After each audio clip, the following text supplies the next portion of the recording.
Bonsoir à tous et bonsoir à toutes. Je vous fais rapidos ce petit tuto pour revenir sur un inconvénient du tableau croisé dynamique. En effet,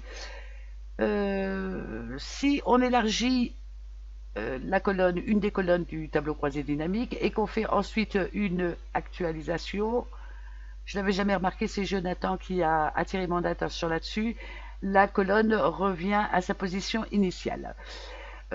Comment contourner ce problème? C'est tout simple, c'est simplement de faire une macro.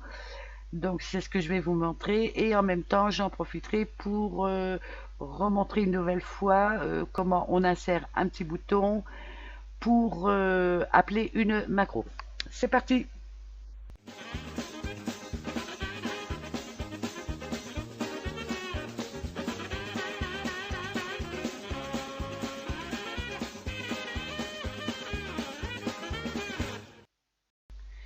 Donc nous voilà sur notre tableau croisé dynamique. Volontairement, ce que je vais faire, je vais diminuer la largeur des deux colonnes.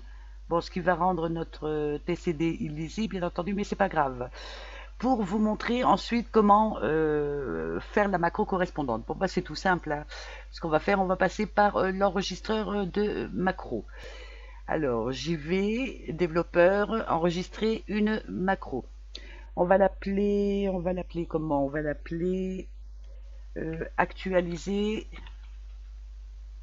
trait de soulignement, TCD. Alors, à partir du moment où je vais cliquer sur OK, bien entendu, tout ce que je vais faire va être enregistré enfin dans la macro, hein. Et hop, c'est parti. Je me mets dans la première colonne du tableau croisé dynamique. Donc pour moi, ça sera la colonne M et je fais tableau actualisé.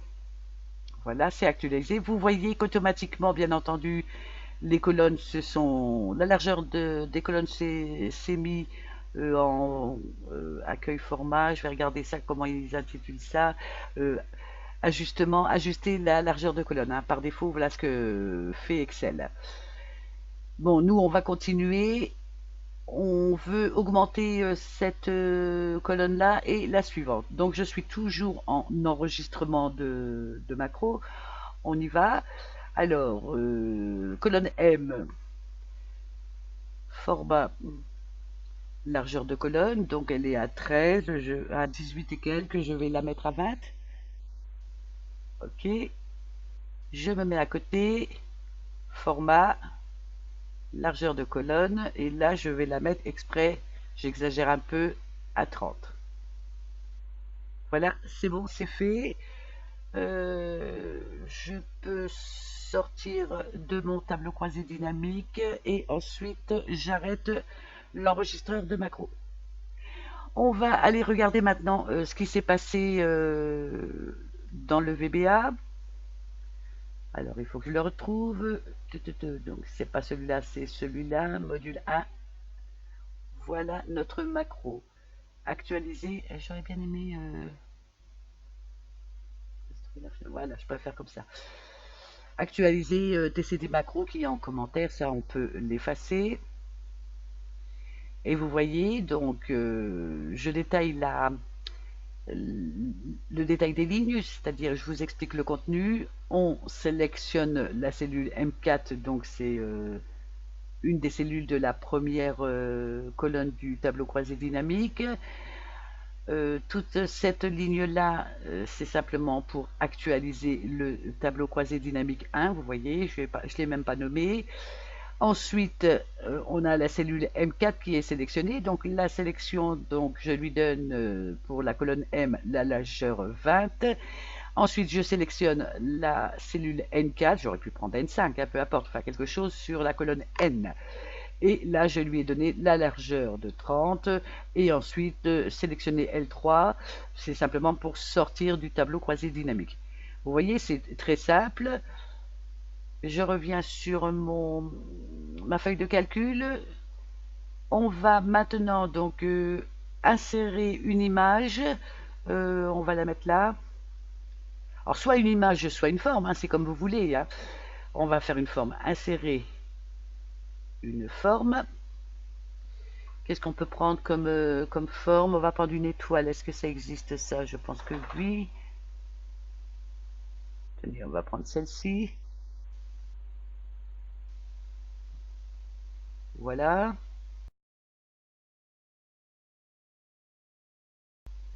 De la forme, je vais la mettre en rouge peut-être.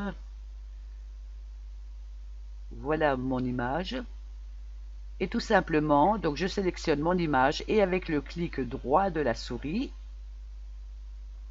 alors il faut, voilà, affecter une macro. Excel affiche donc les macros de ce classeur, parce que bon, j'ai plusieurs classeurs d'ouverts. Voilà la macro.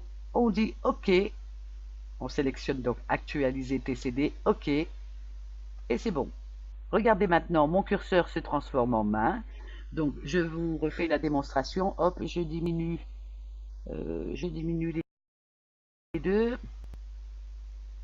Hop, regardez, hop, et voilà. Donc, celle-ci, si on vérifie la largeur de la colonne, elle est bien à 20. OK. Et si on sélectionne la colonne suivante, normalement, elle est à 30. 30. OK. Voilà. Alors, j'en profite, vous voyez, quand on diminue la largeur de notre colonne, on a la qui se rétrécit aussi. Alors, je vous ai dit que le graphique se manipulait comme une image. Donc, je vais regarder si on peut, par exemple, lui dire de ne pas bouger la largeur. Sélectionner les données, on ne peut pas déplacer le graphique. Disposition, graphique 1.